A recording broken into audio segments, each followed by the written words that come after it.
L'utilisation des drones est soumise à une réglementation stricte en France et à l'étranger. Et depuis quelques temps, on voit que la législation dans différents pays évolue très rapidement, notamment suite à des événements qui ont fait le buzz sur le net. Le survol des aéroports. Transport Canada, le ministère qui gère le dossier de drones dans ce pays, a dévoilé il y a quelques semaines sa nouvelle réglementation. On va faire une petite comparaison avec la loi française et on va voir dans quel pays les particuliers sont plus emmerdés. On y va? C'est à qui ce téléphone? Ah, pardon, c'est à moi.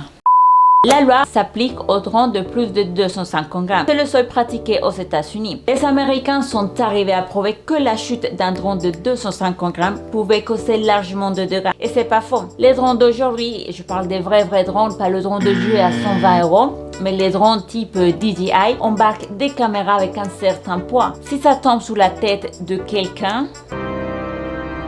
En France, nous avons déjà une loi qui s'applique, mais suite à un nouveau projet de loi, des nouvelles mesures devraient intervenir l'année prochaine. Ces nouvelles mesures vont s'appliquer aux drones de plus de 800 grammes, soit 10% de drones de loisirs vendus en France. Le drone ne peut pas aller au-delà de 90 mètres de hauteur. La limite est fixée à 150 mètres.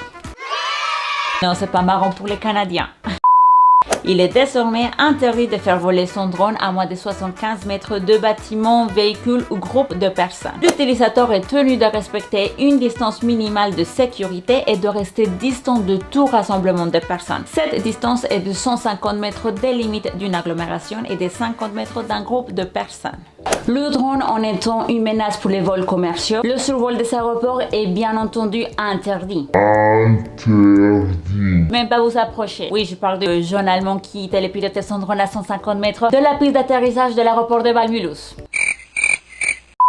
Aucun vol de nuit, et ça c'est en France, au Canada et partout dans le monde. Par contre, il me semble que les États-Unis n'ont toujours pas interdit les drones la nuit et l'Allemagne non plus. Mais ça va venir parce que l'Allemagne va mettre en place une nouvelle loi en octobre.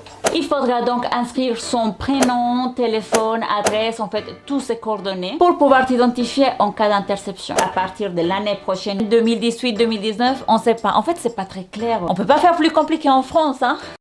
En tout cas, il faudra immatriculer et enregistrer par voie électronique son drone. Ça va se faire en quelques clics à partir d'une plateforme. En plus, l'utilisateur devra suivre une formation. Laquelle, apparemment, cela consistera en un tutoriel en ligne. En tout cas, on espère que ce soit pas le brevet ULM.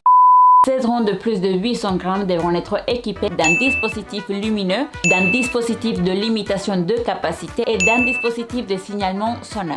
Si tu as aimé cette vidéo et que tu as trouvé que l'information était utile, n'oublie pas de me laisser un like, de t'abonner à ma chaîne ici, non ici, non ici. Et n'oublie pas de me laisser un petit commentaire en me disant quelle est la réglementation dans ton pays. Je sais pas pour les Belges, les Suisses. Apparemment, en Suisse, il n'y a aucune réglementation. On peut vraiment faire tout ce qu'on veut. Je sais pas si c'est vrai. C'est ce que j'ai déjà entendu. Donc, si tu es en train de regarder cette vidéo et que tu as déjà fait voler ton drone en Suisse, partage ton expérience. Cela m'intéresse. Et je te dis à la semaine prochaine.